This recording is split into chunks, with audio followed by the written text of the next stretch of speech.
بسم اللہ الرحمن الرحیم ومن اشترى ثوبا فباعه بربح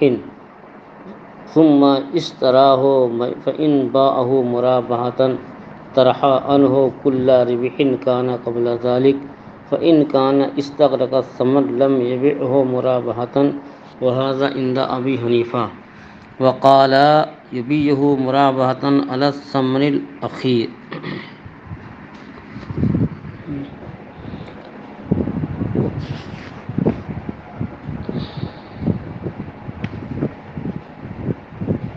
اب یہاں سے یہ بیان کرنا چاہتے ہیں کہ مثلاً زید نے ایک تھان کپڑا خرید کر اس کو نفع کے ساتھ فروخت کیا، اور زید نے سمن پر زید سے مراد بائے جو ہے، تو بائے نے سمن پر اور مشتری نے مبی پر قبضہ کر لیا۔ اب قبضہ کرنے کے بعد بائے نے پھر اس کو مشتری سے خرید لیا، یعنی پہلے تو خود بیچا اور بیچنے کے بعد پھر جو ہے مشتری سے خرید لیا۔ اب اگر بائے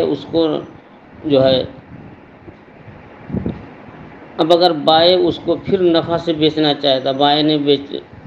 خریدنے کے بعد پھر کسی اور کے ہاتھ نفع سے بیچنا چاہتا ہے، تو اس سے پہلے جو کچھ نفع حاصل کر چکا ہے اس کو وہ اس سے مائنس کر دے، گھٹا دے۔ اور اگر جو نفع پہلے لیا ہے وہ نفع پورے ثمن کو محیط ہو تو اس کو جو ہے مرابحہ کے طور پر فروخت نہیں کر سکتا۔ یہ امام اعظم رحمۃ اللہ علیہ کے نزدیک ہے،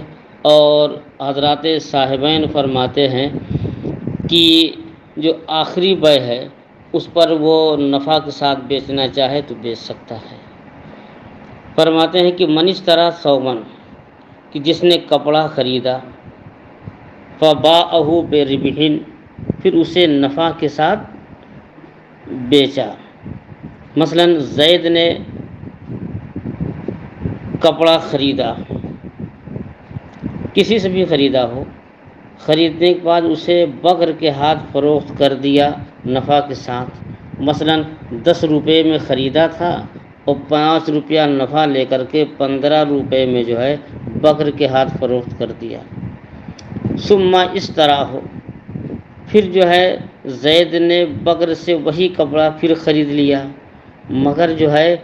کم پیسے میں خریدا، مثلا 10 ہی روپے میں خریدا، بیچا اس کے ہاتھ 15 میں اور اس سے خرید رہا ہے 10 روپے میں۔ فَإِن بَاعَهُ مُرَابَحَةً، اب اگر پھر جو ہے کسی تیسرے کے ہاتھ، مثلا زاہد کے ہاتھ بیچنا چاہتا نفع کے ساتھ، تو اب نفع کے ساتھ نہیں بیچ سکتا ہے، بلکہ طرح عنہ کل ربح کان قبل ذلک، بلکہ اس سے پہلے جو نفع حاصل کیا ہے، تو زید نے بکر سے کتنا نفع حاصل کیا؟ 5 روپے، 10 روپے میں خریدا تھا اور بکر سے 15 روپے میں فروخت کیا، گویا 5 روپے نفع کمایا ہے، تو اب 5 روپے اصل قیمت سے گھٹا دے وہ۔ یہ فرماتے ہیں کہ فَإِن بَاعَهُ مُرَابَحَةً، اگر جو ہے اسے نفع کے ساتھ بیچنا چاہتا ہے تو جتنا نفع لیا ہے اس سے پہلے وہ اس سے گھٹا دے۔ اور فَإِن كَانَ اسْتَغْرَقَ الثَّمَنَ، اور اگر جو ہے وہ اب اس کی مثال یہ ہے کہ مثلا کہ 10 روپے میں خریدا تھا اور 15 روپے میں اس نے بطور نفع کے بیچ دیا، اور پھر اسی سے 10 روپے میں یہ خرید لیا، تو اب 10 روپے میں خریدا ہے اور 5 روپیہ نفع پہلے لے چکا ہے، تو 10 روپے سے 5 روپیہ گھٹا دے، اب کتنا ہوگا؟ 5 روپیہ ہی باقی ہوگا۔ اب 5 روپے پر وہ نفع لے کر کے بیچ سکتا ہے۔ مثلا بتا دے کہ یہ میرا 5 روپے میں پڑا، یہ نہ کہے کہ میں نے 5 میں خریدا، تو جھوٹ ہو جائے گا، خریدا تو ہے 10 میں، لیکن نفع اس سے گھٹانے کے بعد، مائنس کرنے کے بعد 5 ہی روپیہ بچے گا، تو یہ کہتے 5 روپے میں یہ سامان پڑا ہے اور اس پر 1 روپیہ یا 2 روپیہ یا 3 روپیہ یا 4 روپیہ جو بھی کہے، اس پر میں نفع کے ساتھ فروخت کر رہا ہوں۔ اسی کو فرماتے ہیں کہ فَإِن بَاعَهُ مُرَابَحَةً، اگر اس کو نفع کے ساتھ بیچے تو گھٹا دے اس سے جو بھی نفع اس سے پہلے حاصل کیا ہے۔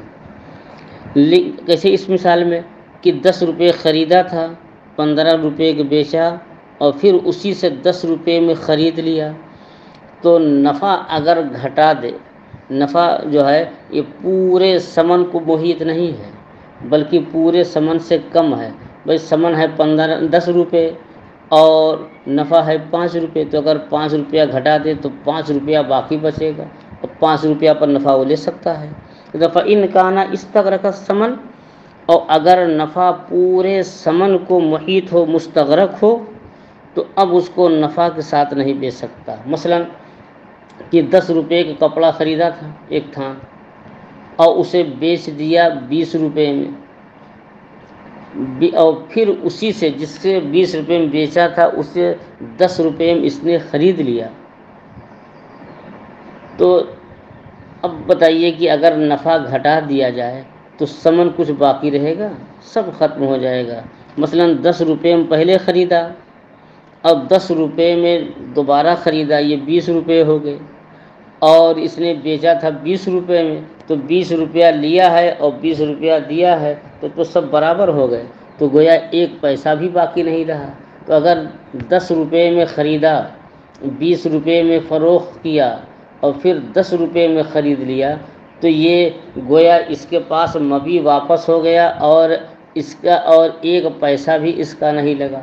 اب اس کو اگر بطور مرابحہ بیچنا چاہتا ہے تو نہیں بیچ سکتا ہے، کہ مرابحہ میں کیا ہوتا ہے کہ اصل ثمن پر کچھ زائد،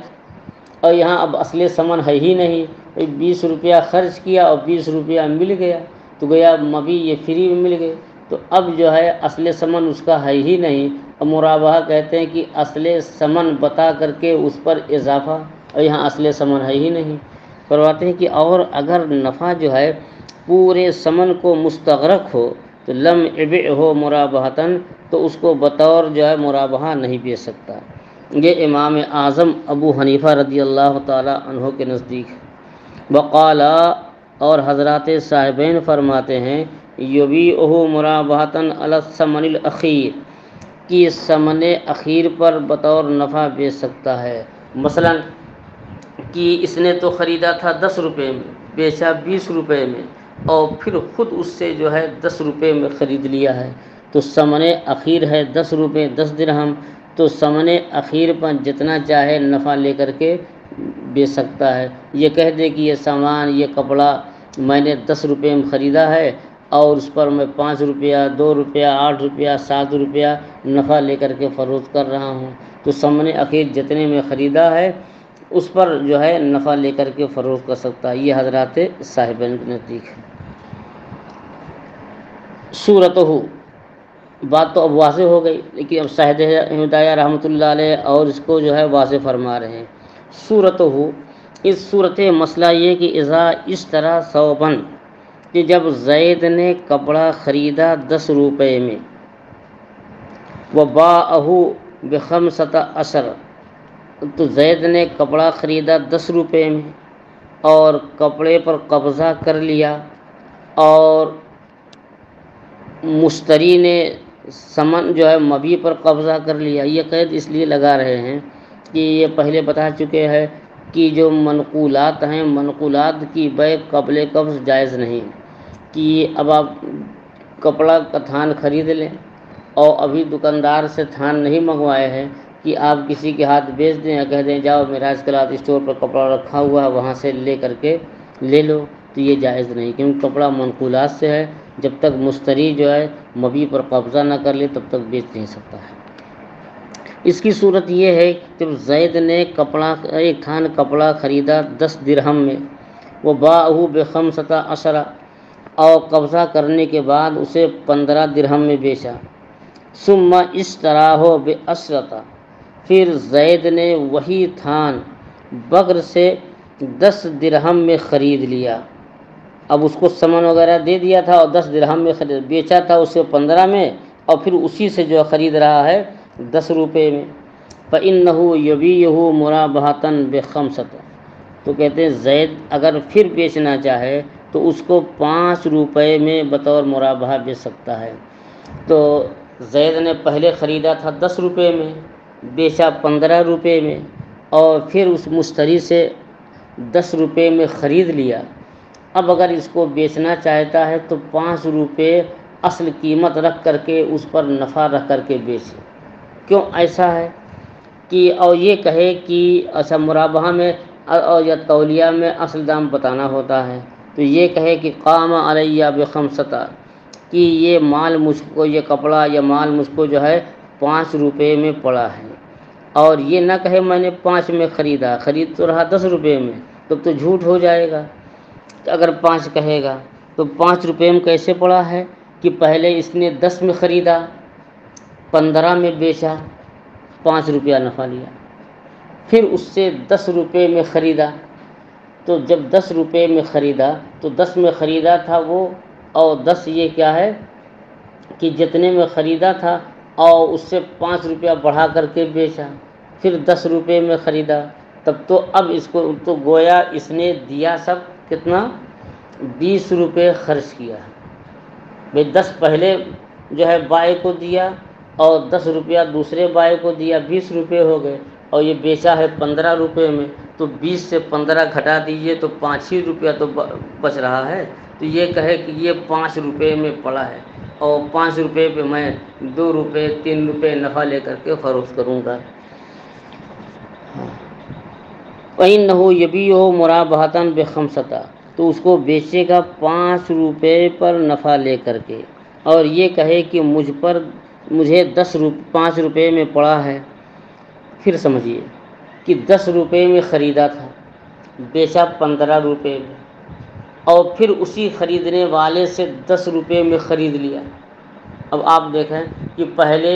بائے کو 10 روپیہ دیا تھا تب مان لیا، اور دوسرے بائے کو جو ہے جو مشتری تھا اب وہ بائے بھی ہو گیا، اب اس سے بھی 10 روپے میں خرید رہا ہے، تو اس کے گھر سے 20 روپیہ گیا، اور اس نے فروخت کتنے میں کیا تھا، 15 روپے میں، تو 20 سے 15 روپے گھٹا دیں کتنا باقی بچے گا، 5 ہی باقی بچے گا، تو گویا اس کی قیمت 5 روپے ہے۔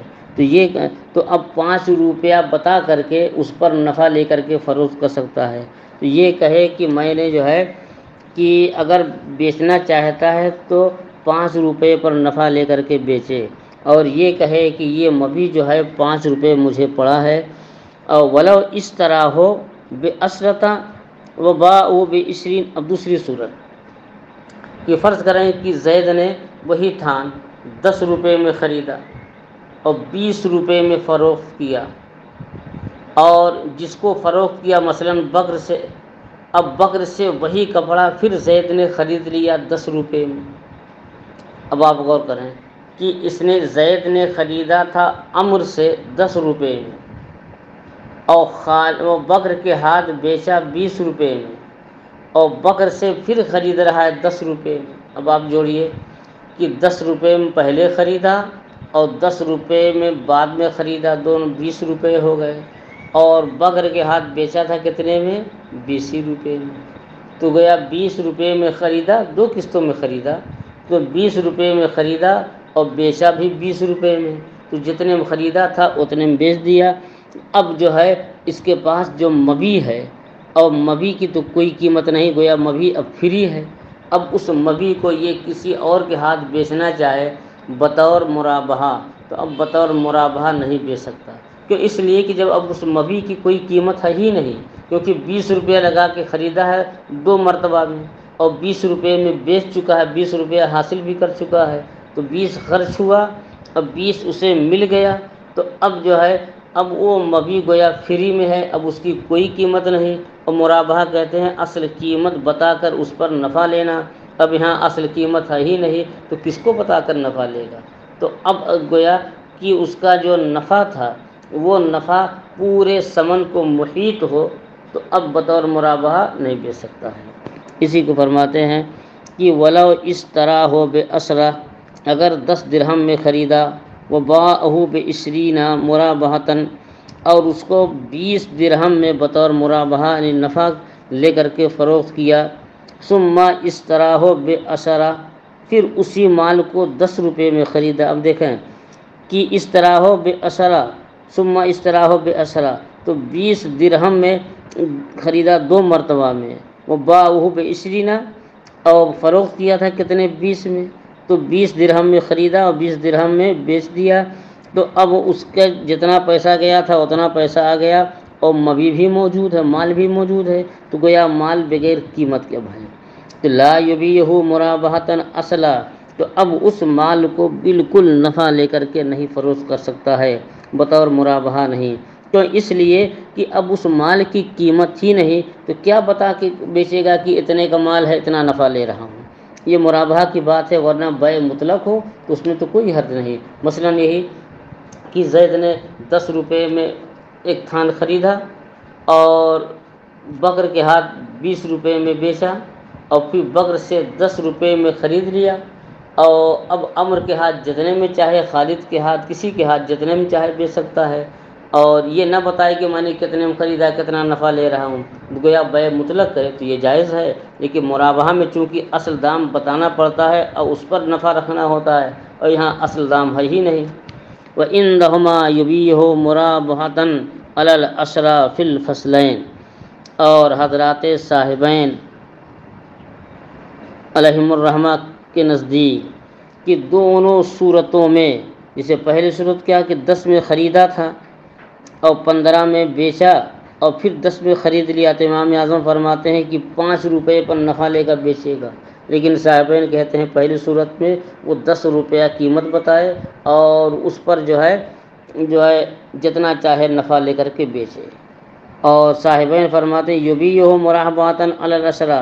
10 روپے پر جو ہے وہ نفع لے کر کے جتنا چاہے نفع لے کر کے فروخت کرے۔ اور دوسری صورت کیا کہ جب اس نے دوبارہ خریدا ہے تو دوبارہ بھی 10 ہی روپے میں خریدا ہے، تو اب جو آخری ثمن ہے اس پر بھی نفع لے کر کے بیچ سکتا ہے، تو پہلی صورت میں بھی 10 روپے پر نفع رکھ کر کے بیچ سکتا ہے، اور دوسری صورت میں کہ عقد ثانی میں جو ثمن تھا اس ثمن پر نفع لے کر کے بیچ سکتا ہے، تو صاحبین کے یہاں تو بہت آسانی ہے۔ اور حضرات صاحبین فرماتے ہیں کہ اس مبی کو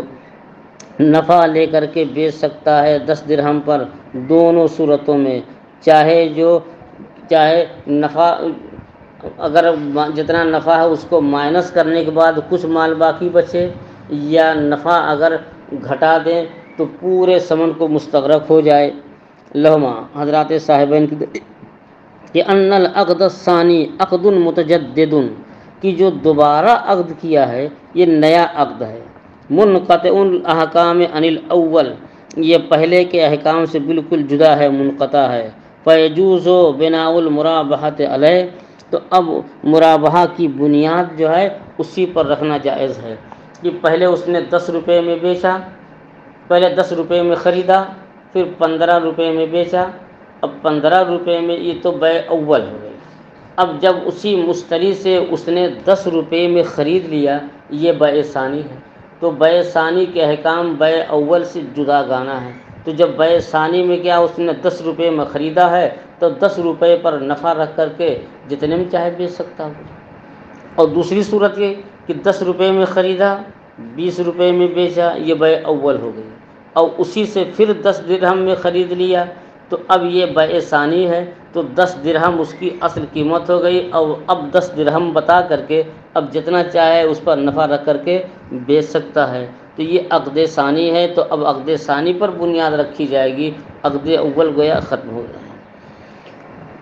فرماتے ہیں کہ یہ صاحبین کی یہ عقد ثانی جو ہے نیا عقد ہے، یہ عقد اول کے احکام سے منقطع ہے، جدا گانا ہے، فیجوز بناء المرابحۃ علیہ، تو اب عقد ثانی پر جو ہے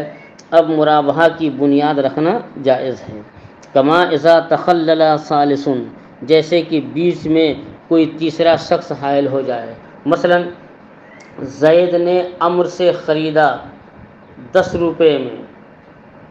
اور بکر کے ہاتھ فروخت کیا 20 روپے میں، اور بکر نے جو ہے زاہد کے ہاتھ فروخت کیا 10 میں، 15 میں، 25 میں، 50 میں، جتنے میں چاہے بیچا ہو، اور پھر اس سے جو ہے زاہد سے جو ہے زید نے خرید لیا،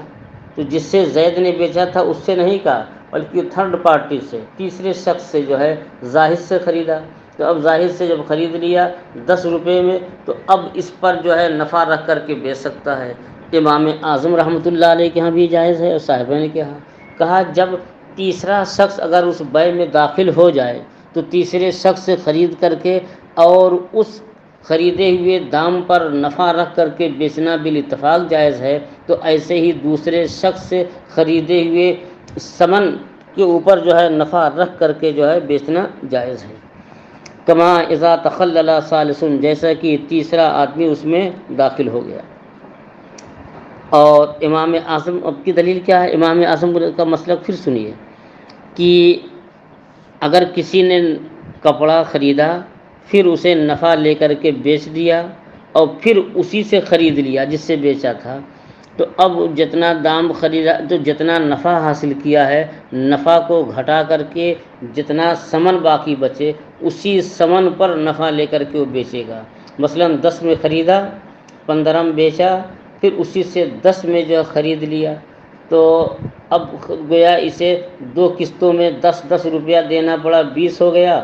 اور اس نے فروخت کیا 15 روپے میں، تو گویا اس سامان کی قیمت 5 روپے ہے، تو نفع کی رقم گھٹا کر کے تو گویا 5 روپے پر جو ہے اسے بیع کرے۔ تو اب یہ کہہ دے کہ یہ سامان مجھے 5 روپے میں پڑا ہے اور اس پر میں 3 روپے نفع لے کر کے 8 روپے پر فروخت کر رہا ہوں، اور 10 روپے پر بیچنا جائز نہیں ہے۔ امام اعظم کی دلیل کیا؟ ان شبہۃ حصول الربح بالعقد الثانی ثابتۃ لأنه يتأكد به ما كان على شرف السقوط بالظہور على عیب۔ کہتے ہیں کہ یہاں نفع کے حصول کا شبہ جو ہے عقد ثانی سے ثابت ہے، کیونکہ یہ عقد اول عقد ثانی ہی سے جو ہے مؤکد ہے، بعد اس کے کہ یہ نفع جو ہے ساقط ہونے کے کگار پر تھا، اس میں عیب ظاہر ہونے کی وجہ سے، اور شبہ یہ حقیقت کی طرح ہوتا ہے بیع مرابحہ میں احتیاطاً۔ کچھ سمجھ میں نہیں آیا ہوگا۔ دیکھیے، بیع اول ہوئی، زید نے 10 روپے میں خرید کر 15 روپے میں بیچا، اب یہ بیع اول ہے، تو 15 روپے میں بیچا 5 روپیہ نفع لے کر کے، اور اب اسی سے 10 روپے میں خریدا، تو یہ بیع ثانی۔ اچھا، زید نے جو پہلے 10 روپے میں کسی سے خریدا تھا وہ یہاں موضوع بحث نہیں ہے، اس لیے جو ہے ورنہ اس کا اعتبار کریں تو بیع ثالث ہو گئی، وہ نہیں۔ زید نے بیچا کتنے میں؟ زید نے بیچا 15 روپے میں، یہ بیع اول۔ اب پھر اسی مشتری سے کتنے میں خرید رہا ہے؟ 10 روپے میں ہے، یہ بیع ثانی ہے۔ اب آپ دیکھیں کہ زید نے 10 روپے میں خریدا تھا، 15 میں بیچا، 5 روپے اس پہ نفع حاصل کیا۔ 5 روپے نفع حاصل ضرور کر رہا ہے، مگر اس نفع کی بنیاد بیع ثانی ہے۔ کیوں بیع ثانی ہے؟ اس لیے کہ زید نے جب 10 روپے کا مال 15 میں بیچا، اور اگر بکر سے یہ نہ خریدے اور بکر یہ کہہ دے کہ وہ جو سامان تو آپ نے بیچا تھا وہ تو عیب دار ہے، مجھے نہیں لینا ہے، اور اپنا مبی واپس لے لیجئے اور میرا دام اس کو دے دیجئے، تو عیب کی وجہ سے مبی کی واپسی ہو گئی، تو انہوں نے مبی واپس کر دیا اور 15 روپیہ بھی اس نے واپس کر دیا، تو زید کو جو 5 روپیہ نفع ملنے والا تھا، اب جب سامان کی واپسی ہو گئی، پیسے کی واپسی ہو گئی، اب نفع ملا؟ 15 واپس کر دیا، پیسہ بھی نفع نہیں رہا۔ تو یہ نفع کب ثابت ہوگا؟ جبکہ زید اس سے 10 روپے میں خرید لے، اب خرید لے، اب نفع مؤکد ہو گیا۔ پہلے ڈر تو یہ تھا کہ کہیں واپس نہ کر دے، کہیں واپس نہ کر دے، کہیں واپس نہ کر دے، تو واپس کر دیتا تو اسے پورا ثمن واپس کرنا پڑتا، یعنی 15 روپیہ جو اصل رقم ہے وہ بھی واپس کرتا، جو نفع ہے وہ بھی واپس کرتا، تو نفع کے ساقط ہونے کا خطرہ لاحق تھا۔ لیکن جب زید نے بکر سے وہ مال 10 روپے کے عوض خرید لیا، تو اب نفع کی رقم جو ہے یہ مستحکم ہو گئی، ثابت ہو گئی۔ تو فرماتے ہیں کہ بیع اول سے نفع کا حصول یہ موقوف کس پر ہے؟ بیع ثانی پر۔ اگر عقد ثانی بیع ثانی نہ ہوتی تو یہ نفع مؤکد نہیں ہوتا، ثابت نہیں ہوتا، کیونکہ ڈر تھا کہ کہیں جو ہے یہ بیع فسخ نہ ہو جائے۔ لیکن جب بیع ثانی ہو گئی، نفع ثابت ہو گیا، تو معلوم کیا ہوا کہ بیع اول کی بنیاد جو ہے بیع ثانی پر ہے۔ فرماتے امام اعظم کی دلیل یہ ہے کہ نفع کے حصول کا شبہ عقد ثانی سے ثابت ہے، اس لیے کہ نفع کا حصول جو ہے بیع ثانی ہی سے مؤکد ہے۔ بعد اس کے کہ نفع یہ ساقط ہونے کے کنارے تھا، اس میں عیب ظاہر ہونے کی پر اگر عیب ظاہر ہو جاتا اور مشتری واپس کر دیتا تو انہیں نفع کی رقم بھی واپس کرنی پڑتی، وہ ساقط ہو جاتا۔ اور یہاں شبہ حقیقت ایک شبہ ہے کہ واپس کر دیتا، یقین تھوڑی ہے، لیکن ایک شبہ ہے، احتمال ہے۔ اور فرماتے ہیں کہ بیع مرابحہ میں شبہ یہ حقیقت کی طرح ہے احتیاطاً، جیسے ربا میں جو ہے حقیقت ربا یہ بھی حرام ہے اور شبہ ربا بھی حرام ہے۔ ولہذا لم تجز المرابحۃ فیما اخذ بالصلح، کہتے ہیں اسی لیے مرابحہ جائز نہیں ہے اس مال میں جو لیا گیا ہے صلح کے ساتھ، لشبہۃ الحتیۃ، اور حتیطہ کہتے ہیں کم کرنا، حتی یحتو کو معنی گرانا، کہ مال کم کرنے کے شبہ پر۔ مثال کے طور پر کہ زید جو ہے 100 روپے ہمارے قرض دار تھے، تو ہم زید سے کہہ رہے ہیں بھائی 100 روپیہ دے دو اور نہیں دے پا رہے ہیں، تو زید نے ہم سے کہا کہ 100 روپے نہیں ہو پا رہے ہیں اور آپ کا قرض بھی بہت پرانا ہو گیا، ایسا کیجئے کہ ہمارے پاس ایک شال رکھی ہے اونی پیور کشمیری اور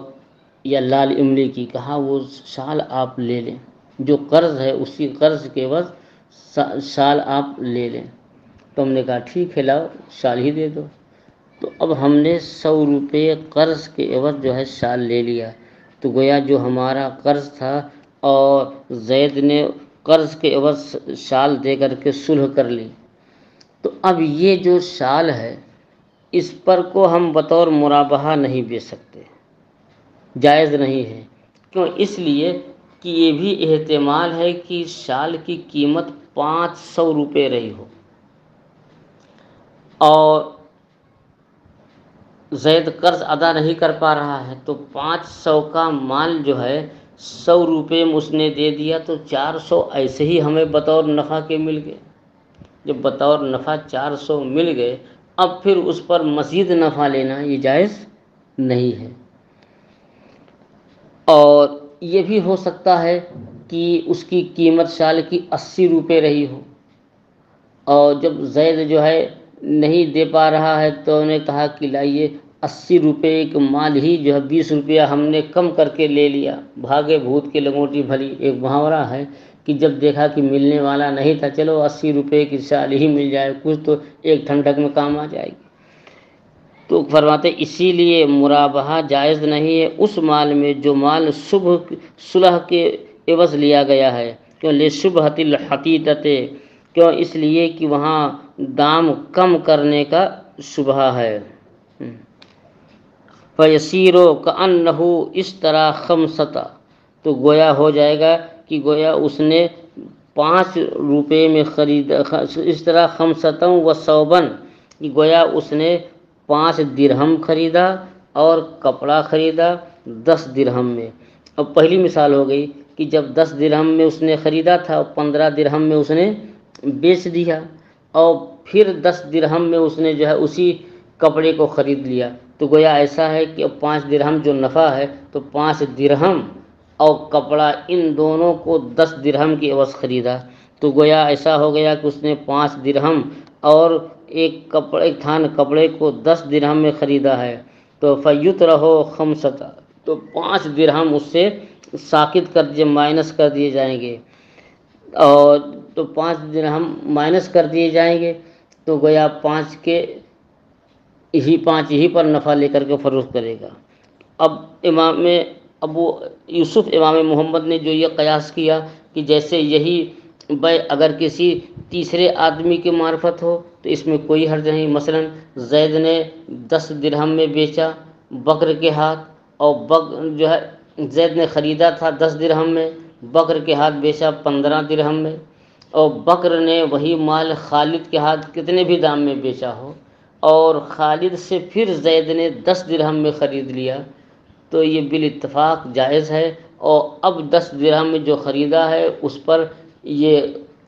زید چاہے مرابحہ کے طور پر بیچے چاہے تولیہ کے، ہر طرح جائز ہے۔ امام اعظم کے ہاں بھی جائز ہے اور صحابین کے ہاں جائز تو ہی ہے۔ کہتے ہیں جیسے تیسرا آدمی اگر بیع میں شامل ہو جائے اور اس کے ہاتھ یہ جو ہے بائع اول خریدے تو کوئی حرج نہیں ہے، تو ایسے ہی اگر مشتری سے یہ خرید لے تب بھی کوئی حرج نہیں ہے۔ اس کا جواب دیجیے۔ فرماتے ہیں بخلا مَإِذَا تَخَلَّلَ ثَالِثٌ کہ جب تیسرا شخص بیع میں داخل ہو جائے کہ لِأَنَّ التَّعَقُّدَ حَصَلَ بِغَيْرِهِ کیونکہ یہاں جو ہے نفع کا تعقد جو ہو رہا ہے یہ دوسرے سے، تھرڈ پارٹی سے، شخص ثالث کے ذریعے سے حاصل ہوا ہے، اور پہلی صورت میں جو ہے یہ اسی سے جو ہے عقد ثانی سے جو ہے نفع کا حصول ثابت ہوا ہے، اور یہاں نفع کا حصول جو ہو رہا ہے بیع ثانی نہیں بیع ثالث سے، اس لیے ایک دوسرے میں فرق ہے۔ واللہ تعالیٰ